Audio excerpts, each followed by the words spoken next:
Hello everyone, welcome back to एडी गुरु राहुल। स्वागत है आप सभी का एक बार फिर से आपके अपने चैनल पर। और जैसे कि आप सभी को पता है कि हमने बिजनेस लॉ की हमने क्या किया था बेटा, आरटीपी कंप्लीट किया था हमने अपना। फिलहाल हमने अपने आरटीपी को कंप्लीट किया था जून 23 और दिसंबर 23, ये दोनों अटैम्प्ट के बेटा आरटीपीस मैंने कंप्लीट करा दिए हैं बिजनेस लॉ के। आपको डिस्क्रिप्शन बॉक्स के अंदर इनका लिंक मिल जाएगा, आप जाके इनको ज़रूर देखिए। काफ़ी इंपॉर्टेंट टॉपिक्स इसके अंदर कवर हुए हुए हैं, काफ़ी इंपॉर्टेंट क्वेश्चंस इसके अंदर है, इसको बिल्कुल भी आप स्किप ना करें। पहली बार अगर आप चैनल को विजिट कर रहे हैं तो चैनल को सब्सक्राइब जरूर करके बेल आइकन को प्रेस कर लीजिए, क्योंकि आपके एग्जाम्स तक बहुत इंपॉर्टेंट फ्री कंटेंट आपको यहाँ पर मिलने वाला है। और अगर आपको कंटेंट अच्छा लगे तो चैनल को दोस्तों के साथ अपने ग्रुप्स के अंदर शेयर जरूर करें, ताकि मैक्सिमम बच्चों को इससे बेनिफिट हो पाए। आज बेसिकली बेटा हम अपना एमटीपी करने वाले हैं बिजनेस इकोनॉमिक्स का। बिजनेस इकोनॉमिक्स का एमटीपी करेंगे, आईसीएआई के द्वारा दिया गया है। और डेफिनेटली बेटा ये आपके कॉन्सेप्ट्स को भी रिवाइज करा देगा और थोड़ा सा आपकी प्रिपरेशन को बूस्ट भी देगा। तो अच्छे तरीके से ईमानदारी से आप इसको करेंगे। जो भी क्वेश्चन मैं आपके सामने ला रहा हूँ उसका पहले आप आंसर कमेंट कर देंगे या सोच लेंगे अपने मन में, फिर आप देखेंगे कि आपके कितने आंसर यहाँ से सही होते हैं। इस तरीके से हम इस एमटीपी को करते हुए चलेंगे। वीडियो यूजफुल लगे तो वीडियो को लाइक जरूर कीजिएगा बेटा, और शेयर कर दीजिएगा। चैनल को सब्सक्राइब कर दीजिए। कमेंट बॉक्स के अंदर आप डाउट्स अपने पूछ सकते हैं। चलिए without wasting any further time हम स्टार्ट करते हैं अपने बिजनेस इकोनॉमिक्स वाले पार्ट से, जो कि हमारा पार्ट नंबर 1 रहता है। पार्ट नंबर 1 से हम स्टार्ट करेंगे बिजनेस इकोनॉमिक्स। पहला क्वेश्चन आप लोगों के सामने बिजनेस इकोनॉमिक्स का आ चुका है। Most of the economic problems are of dash nature and are affected by dash. सबसे पहले आपको बताना है कि जो आपकी ज़्यादातर इकोनॉमिक प्रॉब्लम्स होती है वो कैसे नेचर की होती है बेटा। वो ज़्यादातर होती है कॉम्प्लेक्स नेचर की। वो ज़्यादातर होती है बेटा कॉम्प्लेक्स नेचर की प्रॉब्लम्स, ठीक है। और किस वजह से होती है बेटा? क्योंकि आपके पास बहुत सारे फोर्सेज हैं, क्योंकि आपके पास सेवरल फोर्सेज अवेलेबल हैं, क्योंकि आपके पास सेवरल फोर्सेज अवेलेबल हैं। तो कॉम्प्लेक्स एंड सेवरल फोर्सेज कौन से ऑप्शन में आ रहा है? ऑप्शन नंबर ए में। तो ये आपका हो जाएगा correct answer. Most of the economic problems are complex nature and are affected by several forces. Option number A will be the right answer here. Question number 2, the survival and success of any business depends on sound. Depends on sound किस चीज के ऊपर depend करेगा? कि बेटा आपका sound decisions हो, sound decisions हो। अगर आपके बिजनेस डिसीजंस साउंड होंगे तो आपका सर्वाइवल और सक्सेस होने का चांसेस और ज़्यादा बढ़ जाएगा। Next, management of the firm dash control over macro economic factors. जो मैनेजमेंट है बेटा उसका मैक्रो इकोनॉमिक फैक्टर्स के ऊपर कैसा कंट्रोल रहता है? पार्शियल कंट्रोल रहता है, फुल्ली कंट्रोल नहीं रहेगा। आपका फुल्ली कंट्रोल किसके ऊपर रहेगा?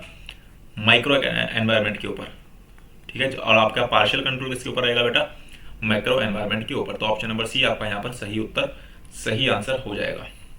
Question number 4, in a planned or command economy all the economic decisions are taken by. Planned economy की बात हो रही है बेटा, तो सारे डिसीजंस यहाँ पर कौन लेगा?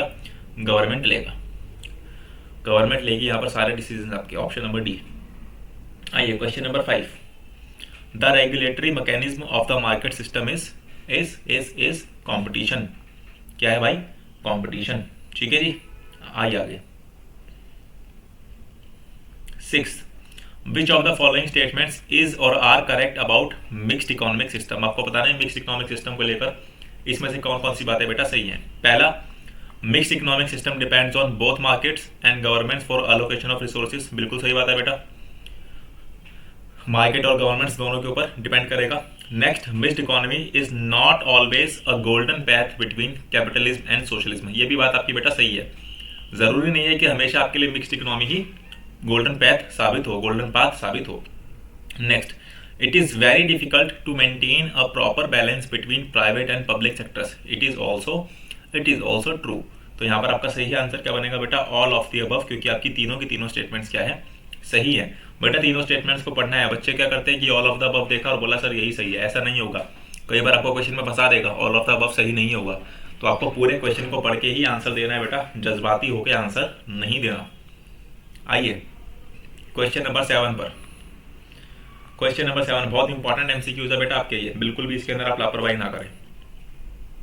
After reaching the saturation point, saturation point के बाद की बात कर रहे हैं बेटा, consumption of additional units of the community cause. अगर आप सैचुरेशन पॉइंट पर पहुंचने के बाद एडिशनल यूनिट्स कंज्यूम कर रहे हो तो उसकी वजह से बेटा क्या असर आपको देखने को मिलेगा? आपकी जो टोटल यूटिलिटी है बेटा वो फॉल करेगी, और जो आपकी मार्जिनल यूटिलिटी है वो नेगेटिव हो जाएगी, है ना। आप सैचुरेशन पॉइंट के बाद अगर आप जाओगे बेटा तो आपकी टीयू क्या हो जाएगा? गिरना स्टार्ट हो जाएगा, और जब आपका टी यू गिरना स्टार्ट होता है बेटा तो आपका एम यू क्या हो जाता है, नेगेटिव हो जाता है। ये आपको ध्यान रखना है, ये आपको बेटा ध्यान रखना है, ठीक है जी। ये आपको रिलेशनशिप याद होना चाहिए कि जब आपका बेटा टी यू मैक्सिमम होता है तो उस केस के अंदर आपका एम यू क्या होता है बेटा, एम यू क्या होता है, जीरो। जब आपका बेटा टी यू डिक्रीज होना स्टार्ट होता है आपका एम यू हो जाता है नेगेटिव, और जब तक आपका टी यू बेटा इंक्रीज हो रहा होता है आपका एम यू होता है पॉजिटिव, ठीक है। ये रिलेशनशिप याद रखना, यहाँ से क्वेश्चन आ जाता है। टी यू इंक्रीज कर रहा है तो एम यू पॉजिटिव रहेगा, टी यू मैक्सिमम पॉइंट पर है तो एम यू जीरो होगा, और टी यू अगर आपका डिक्रीज होना स्टार्ट होता है तो एम यू आपका नेगेटिव हो जाता है। आइए question number 8। Question number 8, the substitution effect works to encourage a consumer to purchase more of a product when the price of the product is falling because. क्यों बेटा ऐसा होगा, क्यों ऐसा होगा? ऑब्वियसली बात है बेटा, the product is now relatively less expensive than before. आपका प्रोडक्ट बेटा पहले से कम एक्सपेंसिव है तो सब्सटीट्यूशन इफेक्ट आपका यहाँ पर रोल में आएगा, इसलिए आपका ऑप्शन नंबर सी सही आंसर बन जाएगा। आइए बेटा question number 9। Question number 9, which of the following statement is correct. आपको बताना है बेटा इसमें से कौन सी स्टेटमेंट करेक्ट है। When the slope of the demand curve is zero, आपकी डिमांड कर्व की स्लोप जीरो है, डिमांड इज इनफाइनेटली इलास्टिक। सही बात कह रहा है बेटा, सही बात कह रहा है। And when the slope is infinite, आपकी इलास्टिसिटी क्या होती है, जीरो। उल्टा होता है अगर आपको याद होगा तो, अगर आपका डिमांड कर्व का स्लोप जीरो होगा तो आपकी डिमांड क्या होगी, इनफाइनाइटली इलास्टिक, और अगर आपका स्लोप होगा इनफाइनाइट तो आपकी डिमांड क्या होगी, जीरो इलास्टिक। तो ऑप्शन नंबर ए आपका यहाँ पर सही आंसर बनता है। आ जाओ क्वेश्चन नंबर 10, डिमिनिशिंग एमयू से क्वेश्चन आ गया आपका। अभी ऊपर बता के आया हूँ बेटा, diminishing marginal utility implies that. क्या मतलब है बेटा, डिमिनिशिंग मार्जिनल यूटिलिटी का मतलब क्या है, first unit of good consumed will contribute most of the customers satisfaction. उसके बाद बेटा क्या होगा, आपकी एमयू डिक्रीज होती चली जाएगी। As far as you consume more and more of a particular commodity the satisfaction derived from each successive unit goes on decreasing. That is law of DMU। Option number D will be the right answer here.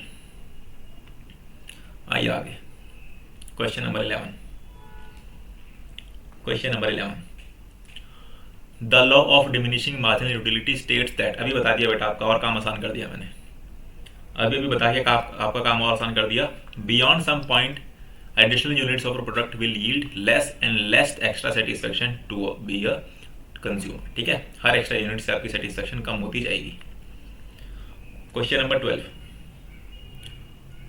मार्शलियन theory of consumers behaviour is based on. किसके ऊपर based रहेगी बेटा आपकी, किसके ऊपर based रहेगी, additive utilities और independent utilities, दोनों के ऊपर रहेगी। तो ऑप्शन नंबर सी आपका सही आंसर बनेगा। इंपॉर्टेंट क्वेश्चन है बेटा, याद रखना। आइए question number 13, demand and dash are the forces that make market economics work. Demand and elasticity of demand नहीं भाई, डिमांड एंड क्वांटिटी डिमांडेड नहीं भाई, डिमांड एंड क्वांटिटी सप्लाइड नहीं भाई, demand and supply. Option number C, ठीक है जी। Demand and supply are the forces that make the market economies work. आइए बच्चों question number 14, computers and computer software are. कैसे गुड्स है बेटा, कैसे गुड्स है बच्चों, कॉम्प्लीमेंट्री गुड्स है। कंप्यूटर सॉफ्टवेयर को आप बेटा कंप्यूटर के बिना यूज नहीं कर सकते, और कंप्यूटर को आप कंप्यूटर सॉफ्टवेयर के बिना नहीं यूज कर सकते। They both goods are used together. उन दोनों गुड्स को बेटा हम साथ में इस्तेमाल कर सकते हैं, और ऐसे गुड्स बेटा which are used together are known as complementary goods. So option number B will be your right answer here. आइए बेटा क्वेश्चन नंबर 15, सप्लाई कर्व।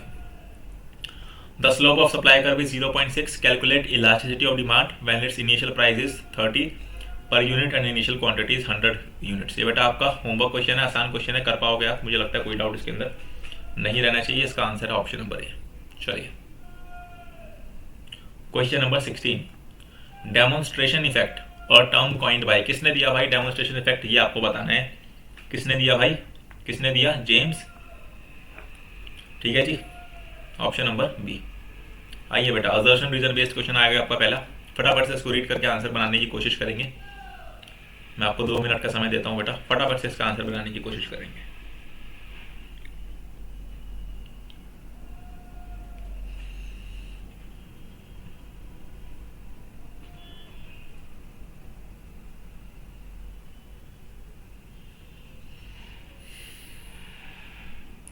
आइए बेटा, consider the following statements and select the correct answer. और दर्शन है आपकी demand curve is vertical when elasticity of demand is zero, भाई सही बात है। और आपका रीजन है बेटा marginal utility of product is increasing, गलत बात है बेटा। तो आपका ऑप्शन नंबर सही आंसर होगा सी, ए इज ट्रू और दर्शन is true but reason is false. आइए बेटा, question number 18, question number 18, a rise in price of good dash consumer surplus. बेटा अगर आपके गुड्स का प्राइस इंक्रीज हो गया तो क्या होगा बेटा, आपका कंज्यूमर सरप्लस कम हो जाएगा। आपका कंज्यूमर सरप्लस बच्चों कम हो जाएगा, ऑप्शन नंबर ए है ना। फॉर एग्जाम्पल बेटा आपने एक्सपेक्ट किया था कि एक गुड 30 रुपए का आएगा, लेकिन एक्चुअली वो गुड आपको 10 रुपए का मिल गया, तो आपका कंज्यूमर सरप्लस कितना हुआ बेटा, 20 रुपए। आपका कंज्यूमर सरप्लस कितना हुआ बेटा, 20 रुपए। लेकिन अब जो ये 10 रुपये का प्रोडक्ट था बेटा वो बढ़ के 20 रुपए का हो गया। तो इस केस के अंदर सेलर ने क्या कर लिया बेटा, आपका कंज्यूमर सरप्लस खा लिया।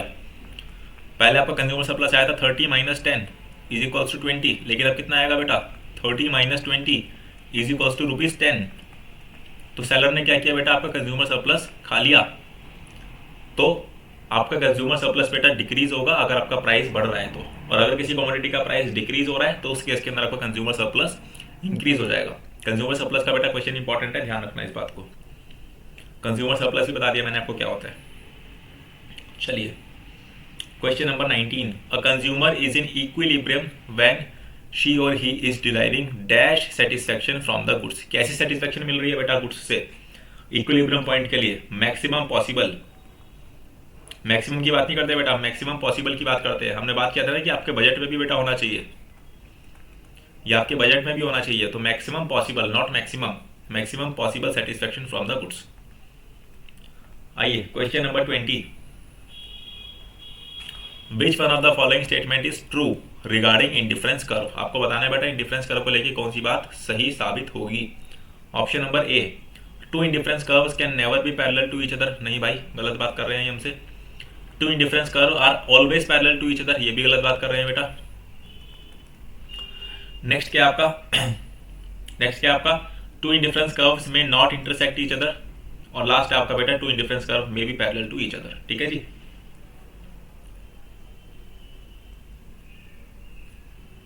आइए, मे नॉट नहीं आएगा बेटा, यहाँ पे विल नॉट आएगा। बच्चे कहेंगे सर ये क्यों इनकरेक्ट है। कभी भी बेटा दो इंडिफरेंस कर्व एक दूसरे को इंटरसेक्ट नहीं करते, क्योंकि आपको सेम लेवल ऑफ सेटिस्फेक्शन नहीं मिलेगी दो अलग अलग कॉम्बिनेशन से। ठीक है, ऑप्शन नंबर डी आपका यहाँ पर मोस्ट रेलिवेंट ट्रू आंसर होगा। आ जाओ बेटा question number 21, law of equi marginal utility can be expressed as. Law of equi marginal utility can be expressed as, बोलो बेटा। ऑप्शन नंबर सी पढ़ा था ना, MUX/PX is equals to MUY/PY is equals to marginal utility of money. ठीक है जी, option number C. Basic question था बेटा, कोई दिक्कत नहीं होनी चाहिए इसके अंदर। आइए क्वेश्चन नंबर 22, क्वेश्चन नंबर 22, और दर्शन आपके पास consumer surplus is the difference between potential price and actual price. बिल्कुल सही है बेटा, अभी मैं ऊपर बता के आया कि एक प्रोडक्ट का पोटेंशियल प्राइस था 30 रुपए, लेकिन वो आपको मिल गया एक्चुअली 10 रुपए के अंदर। तो आपका कंज्यूमर सरप्लस कितना आ जाएगा, 20 रुपीज का potential price minus actual price. Next reason आपको इसको दे रखा है बेटा, there exist an inverse relationship between the price and consumer surplus. अभी हमने बात करी थी बेटा ऊपर, आ जाओ जी, क्या बात करी थी मेरे बच्चों, क्या बात करी थी अभी हमने ऊपर, कहाँ गया, हाँ। अगर आपका प्राइस बेटा इंक्रीज हो रहा है तो आपका कंज्यूमर सरप्लस डिक्रीज हो रहा है। मैंने बोला ना प्राइस इंक्रीज होगा तो बेटा कंज्यूमर सरप्लस डिक्रीज होगा, और अगर आपका प्राइस डिक्रीज होगा तो कंज्यूमर सरप्लस इंक्रीज होगा। बोले तो बेटा कैसा रिलेशनशिप हो गया, इनवर्स रिलेशनशिप हो गया, इनवर्स रिलेशनशिप हो गया। ठीक है जी, इनवर्स रिलेशनशिप हो गया बेटा। तो ये बात भी आपकी क्या है, सही, और इसी वजह से बेटा आपका ऑब्जर्वेशन भी सही है और रीजन भी सही है और उसकी करेक्ट एक्सप्लेनेशन भी है। Option number A will be the right answer here. Option number A will be the right answer here. चलिए भाई आगे, question number 23, for substitutes cross elasticity of demand is. Substitutes की बात कर रहे हैं बेटा, सब्स्टिट्यूट्स की कैसी रहेगी बेटा, पॉजिटिव। ये मैंने पढ़ाते हुए भी बार बार बोला कि यहाँ से क्वेश्चन आता है आपका, दोनों का ध्यान रखना आपको। सब्स्टिट्यूट के लिए रहेगी बेटा पॉजिटिव और कॉम्प्लीमेंट्री के लिए रहेगी बेटा आपकी नेगेटिव।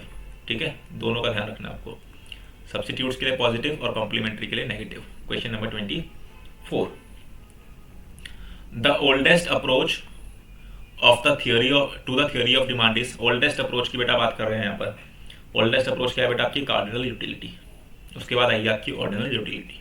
आइए क्वेश्चन 25, returns to a factor refers to the effect on total output of changes in, total output of changes in किसके रिस्पेक्ट में बेटा? One factor only. ठीक है जी, सिर्फ एक फैक्टर की हम यहाँ पर एक बार में बात करते हैं। Question number 26, a factor of production is said to be superior if its expenditure elasticity is, beta is exceeding unity exceeding unity। आओ जी question number 27, which of the following is correct regarding long run cost. Long run cost को लेकर बेटा क्या बात सही है?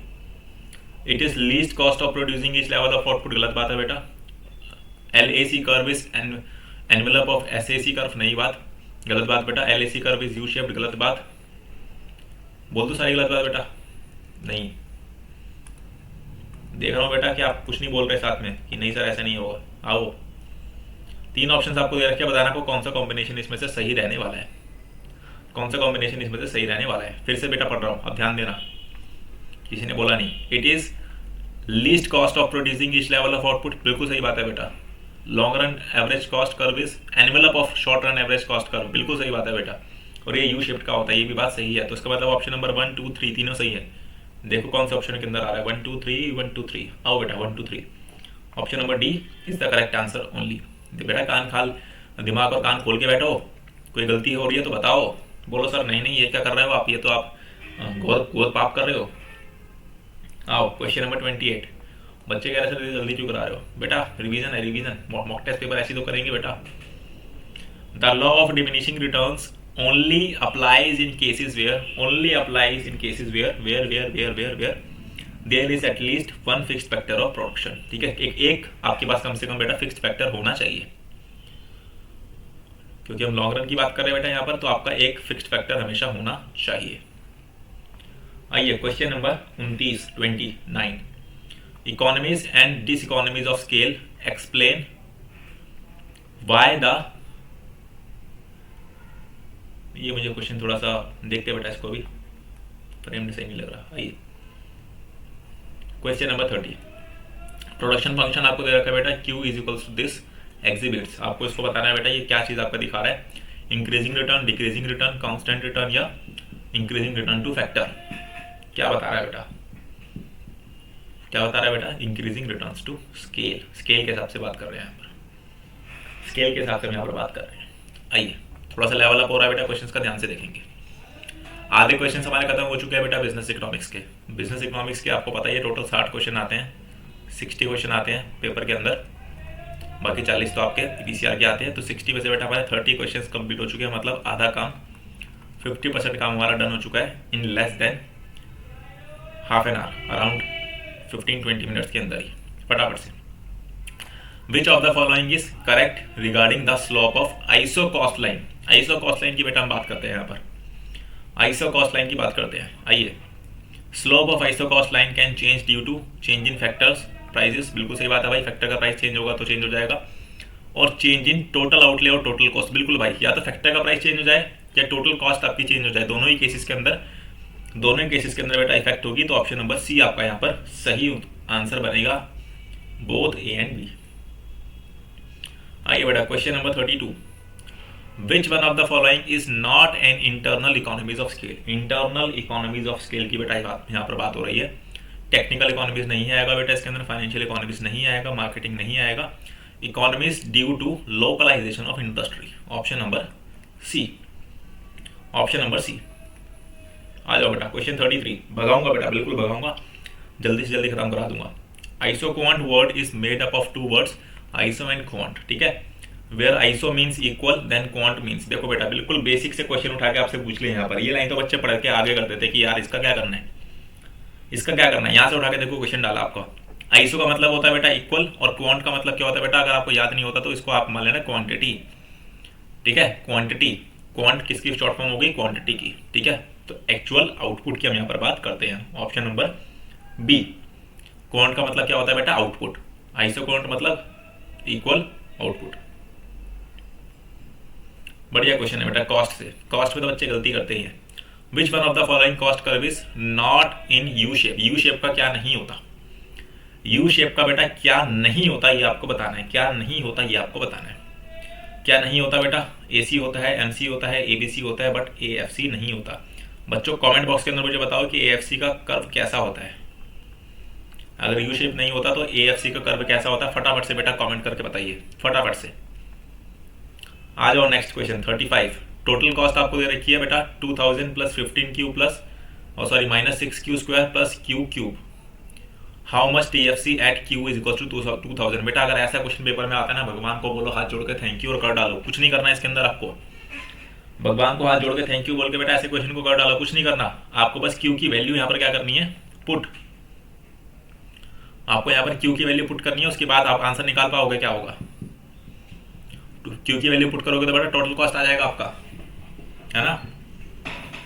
Q की वैल्यू पुट करने से आपका टोटल कॉस्ट आ जाएगा। क्या आएगा टोटल कॉस्ट? सर एक बार करके दिखा दीजिए। लीजिए 2000 plus 15Q minus 6Q square plus Q cube. क्या करना है बेटा इसके अंदर? 2000 प्लस 15 क्यूब की जगह आ जाएगा आपका बेटा 2000 माइनस 6 2000 का स्क्वायर प्लस 2000 का क्यूब। बेटा 2000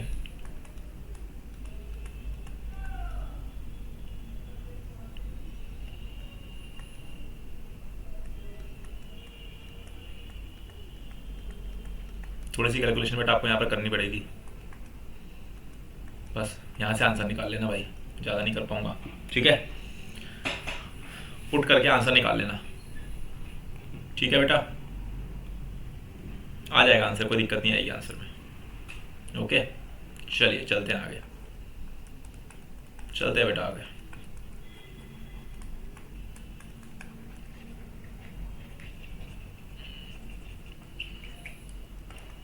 अरे भाई इसमें तो टाइम लगेगा, चलो छोड़ो आओ। Question 36। Marginal revenue of monopoly firm is less than price because. हमने बात करी थी ना बेटा कि आपका जो मोनोपोली फर्म होता है उसके अंदर जो आपका एमआर होता है वो आपके प्राइस से कम होता है। क्यों होता है ये आपको बताना है। क्यों होता है बेटा? क्योंकि यहाँ पर आपका डिमांड कर्व क्या हो जाता है? नेगेटिव स्लोप का हो जाता है। The slope of demand curve is negative here, that's why MR is less than price. चलिए 37 again assertion reason based question। 37 assertion reason based। assertion आपको दे रखी है बेटा although a monopolist can charge any price he likes but does not charge a higher price than his equilibrium price। ठीक है जी।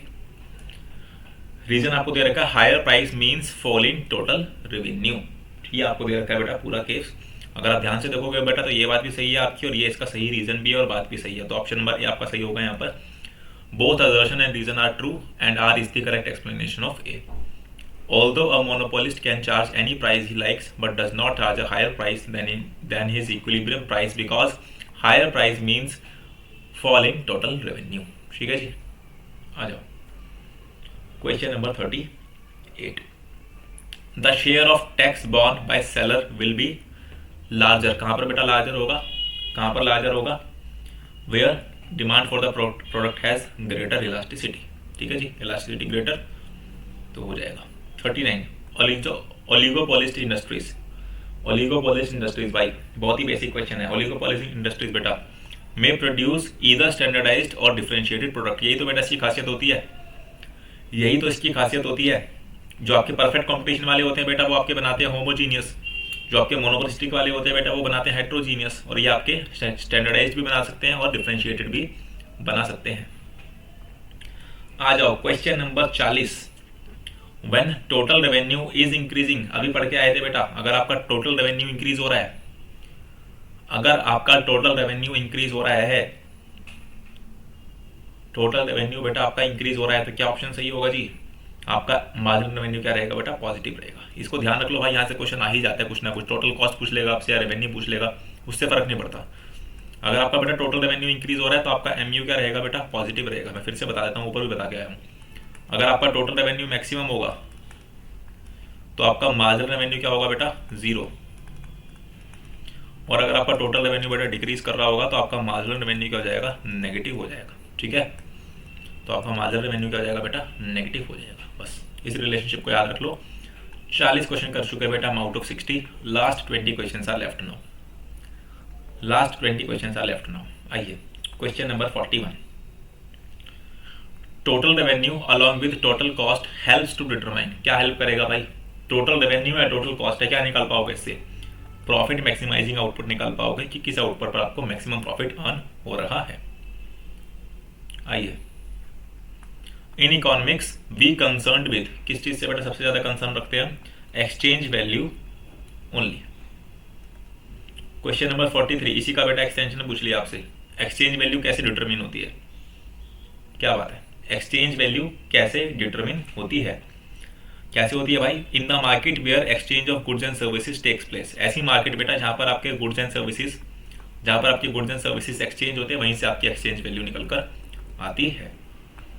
Question 44, in economics generally the classification of the markets is made on the basis of, किस basis पर बेटा आप market का classification करते हो, time basis पर बिल्कुल करते हो बेटा, जियोग्राफिक बेसिस पर, जियोग्राफिक एरिया पर बिल्कुल करते हो बेटा, वॉल्यूम के बेसिस पर करते हो, और इसका मतलब सभी बेसिस पर करते हो जो आपको गिवन है।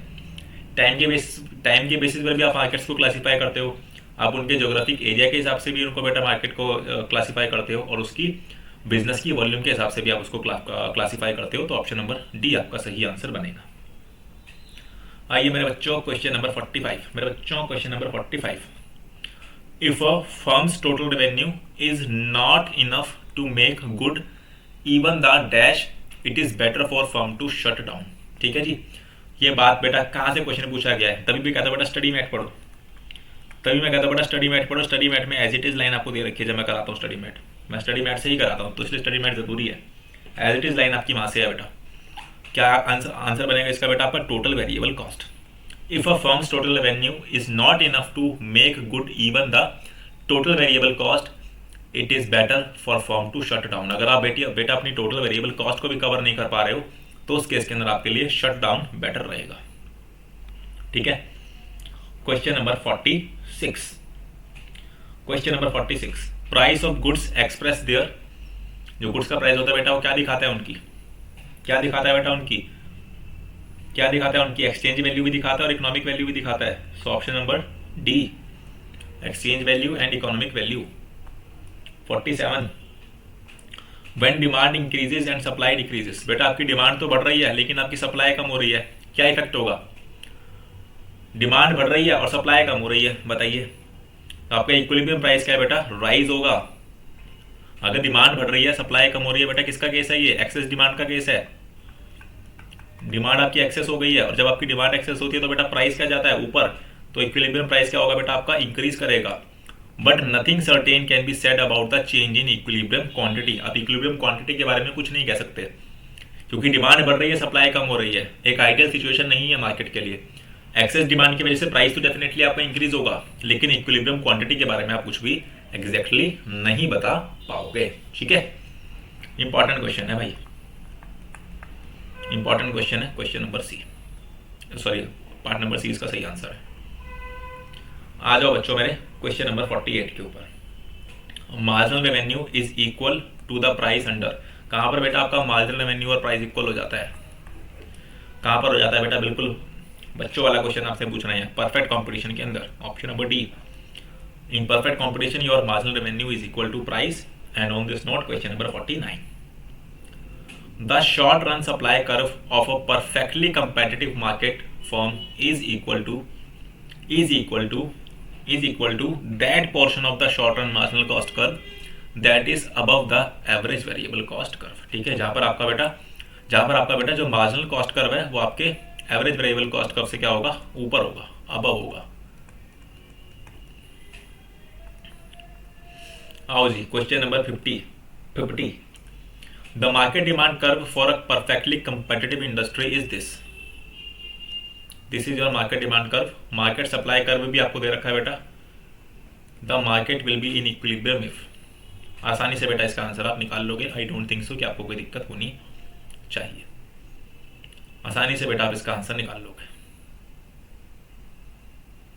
ना भाई, फटाफट बोल दो। कोई बोला सर नहीं हम तो नहीं निकाल पाएंगे।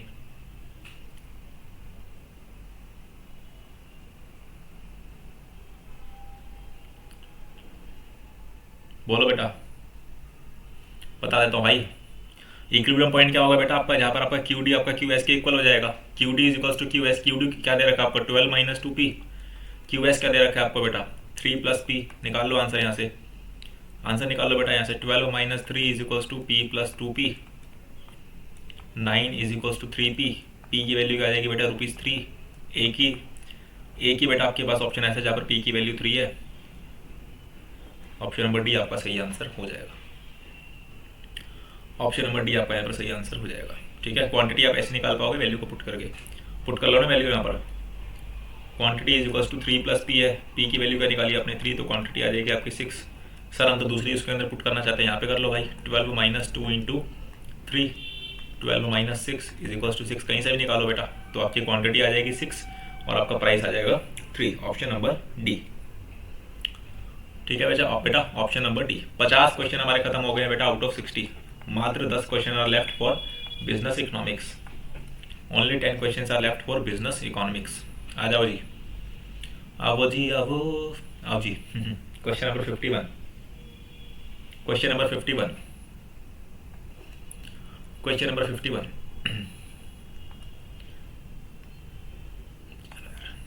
If the market demand curve for a commodity has negative slope बेटा, then the market structure must be, market structure कैसा होगा बेटा, नेगेटिव स्लोप है। अभी थोड़ा सा ऊपर पढ़ के आए थे। तो market structure can not be determined as the information is insufficient. बता ही नहीं सकते ना बेटा आप, सिर्फ इस बेसिस पर कैसे एक्सप्लेन करोगे कि ये कौन से स्ट्रक्चर की हम बात कर रहे हैं। आपको एडिशनल इन्फॉर्मेशन बेटा रिक्वायर्ड रहेगी। तो ऑप्शन नंबर डी आपका सही आंसर बनेगा। पेपर में बच्चे क्या करेंगे, नहीं सर नहीं, आईसीआई ने क्वेश्चन पूछा है सर, प्यार से क्वेश्चन पूछा है, कुछ तो होगा, परफेक्ट कंपटीशन होगा, मोनोपोली होगा, इम्परफेक्ट होगा। ऑप्शन नंबर डी तो सर नहीं होगा। नहीं सर कुछ ना कुछ तो होगा। बेटा ऐसा नहीं करना, कॉन्सेप्ट्स पे रहना है बेटा। कॉन्सेप्ट्स पे जितनी देर तक रह पाओगे उतनी देर तक पेपर आसानी से कर पाओगे। ठीक है, आ जाओ question number 52। Which of the following is differentiated product. Differentiated product क्या रहेगा बेटा, हैमबर्गर रहेगा, शर्ट रहेगी, ऑटोमोबाइल रहेगा। तो मेरा मतलब है ऑप्शन नंबर डी रहेगा। चलिए question number 53। Which one of the following is not an internal cause of business cycles. Unit number 5 business cycles. क्या बेटा आपका इंटरनल कॉज नहीं है बिजनेस साइकिल का। दोनों पढ़े थे ना बेटा हमने, इंटरनल भी एक्सटर्नल भी। तो बेटा मनी तो है आपका, साइकोलॉजिकल फैक्टर है, फिजियोलॉजिकल फैक्टर है, फ्लक्चुएशंस इन इन्वेस्टमेंट है, टेक्नोलॉजी शॉक्स नहीं है। ये आपका क्या है बेटा, एक्सटर्नल कॉज है। This is your external cause. Option number B will be the right answer here. आओ question number 54। Peak is the dash stage of expansion. बेटा याद रखना ये सब बातें। पीक बेटा कौन से स्टेज के अंदर आता है, पीक बेटा लेटर स्टेज में आता है। It is the later stage of expansion, बाद में आता है बेटा, पीक पे पहुंच जाते हो जब आप। आओ different business cycles dash in duration and intensity. Dash in duration and intensity differ. Difference से समझ जाना चाहिए भाई आपको। आपके जो अलग अलग बिजनेस साइकिल्स होते हैं बेटा, वो अलग अलग ड्यूरेशन के हो सकते हैं और अलग अलग इंटेंसिटी के हो सकते हैं। अंतिम 5 क्वेश्चन बेटा। Repercussions of business cycles gate dash felt on nearly all economic variables. क्या होगा बेटा इसका आंसर, साइमल्टेनियसली। ठीक है जी, रेपरकशंस ऑफ बिजनेस साइकिल, जो बिजनेस साइकिल के बेटा रेपरकशन होते हैं वो साइमल्टेनियसली आप फील करते हो सारी इकोनॉमिक वेरिएबल्स के लिए। सारी इकोनॉमिक वेरिएबल्स के लिए आप साइमल्टेनियसली उसको फील करोगे। आइए, निकोलस काल्डर प्रोपाउंडेड डैश। क्या भाई, क्या लेकर आए थे भाई, कॉबवेब थ्योरी। बेटा बहुत इंपॉर्टेंट है, यहाँ से पेपर में आ सकता है, पढ़ लेना इसको। कॉबवेब थ्योरी पढ़ लेना भाई। आधे बच्चे तो बोलेंगे सर निकोलस है तो ये नोकोलस है, इसी को कर देते हैं। ऐसा नहीं होगा। कॉबवेब थ्योरी आपका सही आंसर बनेगा। आ जाओ। During business cycles the opposite off peak is. अभी हमने ऊपर बात करी थी बेटा, जो आपका पीक होता है वो एक्सपेंशन के लेटर स्टेज के अंदर आता है। अब हम बात कर रहे हैं पीक का अपोजिट क्या होगा बिजनेस साइकिल के अंदर। पीक का अपोजिट क्या होगा बेटा, ट्रॉफ। पीक का अपोजिट क्या होता है बेटा, ट्रॉफ। तभी मैं बोल रहा हूँ इंपॉर्टेंट यूनिट है, इजी आराम से कर लोगे। अगर आपने स्टडी मैट से कवर किया तो भी निकाल लोगे। चलो, डिक्रीज इन इनपुट डिमांड। अगर आपकी इनपुट डिमांड डिक्रीज हो रही है बेटा, it pulls inputs prices down. ठीक है, अगर आपकी इनपुट की डिमांड कम होगी तो आपके प्राइजेस भी नीचे जाएंगे, अगर आपकी इनपुट की डिमांड ज़्यादा होगी तो आपके प्राइजेस ऊपर जाएंगे। Option number C. अंतिम क्वेश्चन बेटा, लास्ट क्वेश्चन बेटा, MTP of business economics, last question. Which of the following statements is correct regarding business cycles? Business cycles को लेकर कौन सी स्टेटमेंट सही है? Business cycles are contagious and international in character, बिल्कुल सही बात है बेटा। Business cycles begin in one country and spread to other countries, बिल्कुल सही बात है बेटा, through trade relations. Then business cycles have serious consequences on well being of the societies, बिल्कुल सही बात है बेटा। तो ऑप्शन नंबर डी आपका सही उत्तर हो जाएगा। ठीक है जी, इसी के साथ बेटा हमारे 60 on 60 MCQs क्या हो जाते हैं, बिल्कुल बेटा खत्म हो जाते हैं of MTP of business economics by ICAI। ICAI का MTP है भाई, घर पे नहीं बनाया हुआ है मैंने। ठीक है, ये पूरे 60 के 60 क्वेश्चंस आपके समाप्त होते हैं सिर्फ और सिर्फ आई थिंक सो 30-40 मिनट के अंदर। एंड आई थिंक कि आप लोगों को काफ़ी मज़ा आया होगा। नेक्स्ट सेशन बेटा लेकर आऊँगा इसका जल्दी, जिसके अंदर हम क्या करेंगे बच्चों, जिसके अंदर हम करेंगे इसके पार्ट नंबर 2 के MCQs, BCK के MCQs। ठीक है, नेक्स्ट सेशन के अंदर बेटा BCK के जो आपके 40 MCQs होते हैं वो कवर करेंगे। अगर आपको वीडियो अच्छी लगी बेटा तो जाने से पहले वीडियो को फटाफट सा बढ़िया थम्स अप लाइक देते हुए जाना, ताकि मैक्सिमम लोगों तक ये वीडियो पहुंच पाए। कोई भी डाउट आपका है तो बेटा कमेंट बॉक्स के अंदर पूछ सकते हैं। डाउट के अलावा अगर आपका कोई फीडबैक है तो वो भी आप कमेंट बॉक्स के अंदर जरूर दे सकते हैं। पहली बार चैनल पर विजिट कर रहे हैं तो चैनल को सब्सक्राइब जरूर कर लीजिए, बेल आइकन को कर लीजिए प्रेस, क्योंकि बहुत सारी यूजफुल इन्फॉर्मेशन आपके लिए इसी चैनल पर आती रहती है। साथ ही साथ बेटा अगर कंटेंट अच्छा लगा तो सबसे इंपॉर्टेंट है बेटा इसको फैलाओ अपनी कम्युनिटी के अंदर, अपने ग्रुप्स के अंदर, अपने दोस्तों के साथ बेटा इसको जरूर शेयर करो, ताकि मैक्सिमम बच्चों का बेनिफिट हो पाए। ठीक है जी, मिलते हैं अगले सेशन के अंदर। All the very best for your exam. अच्छे तरीके से बेटा तैयारी करो। अगर आपकी कोई स्पेशल रिक्वायरमेंट है बेटा अपने एग्जाम को लेकर, specially for business economics, business law, BCK और BCR, then please let me know, I will try to fulfil your requirement. मिलते हैं अगले सेशन के अंदर। Till then take care all, good bye and keep learning.